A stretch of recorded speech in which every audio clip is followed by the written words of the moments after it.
గంజాయి తరలిస్తున్న ముఠాను పోలీసులు అదుపులోకి తీసుకున్నారు. సోమవారం సింగరాయకొండ సర్కిల్ కార్యాలయంలో ఏర్పాటు చేసిన సమావేశంలో సిఐ హజారత్తయ్య మాట్లాడుతూ జిల్లా ఎస్పీ దామోదర్, ఒంగోలు డీఎస్పీ రాయపాటి శ్రీనివాసరావు స్వీయ పర్యవేక్షణలో సింగరాయకొండ సర్కిల్ పరిధిలోని టోల్ ప్లాజా వద్ద టంగుటూరు ఎస్ఐ నాగమల్లేశ్వరరావు ఆధ్వర్యంలో పోలీసులు చేపట్టిన వాహన తనిఖీల్లో అక్రమంగా గంజాయి చలామణి అలాగే తరలింపు చేస్తున్న 4 సభ్యుల ముఠాను అదుపులోకి తీసుకున్నారు. ఇక వివరాల్లోకి వెళ్లగా గంజాయి తరలిస్తున్న రాజుగారి తోట గుంటూరుకి చెందిన గాజుల రాజు, చిత్తూరు జిల్లా అంజూరికి చెందిన పల్లం కిరణ్, ఒరిస్సా రాష్ట్రం కోరాపుట్కి చెందిన భీమా కోరా కాజు కీలాలను అరెస్ట్ చేసి రిమాండ్కు పంపడంతో పాటు వారి వద్ద నుండి స్వాధీనం చేసుకున్న 4 కిలోల గంజాయిని స్వాధీనం చేసుకుని కోర్టుకు పంపినట్లుగా తెలిపారు.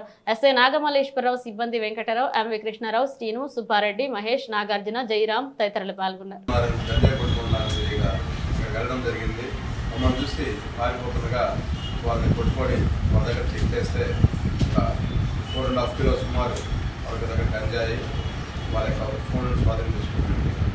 వీరి యొక్క ముద్దా 4 కూడా గాజుల రాజు, పల్లం కిరణ్, భీమా కూర, కృష్ణ బిల్ల అనేటువంటి ఈ 4 కూడా ఈ యొక్క గాజు రాజులను గుంటూరులో ఉంటాడు. ఇతను ఒక కాలేజీలో వివేకానంద కాలేజీలో బీటెక్ చదువుతున్నాడు.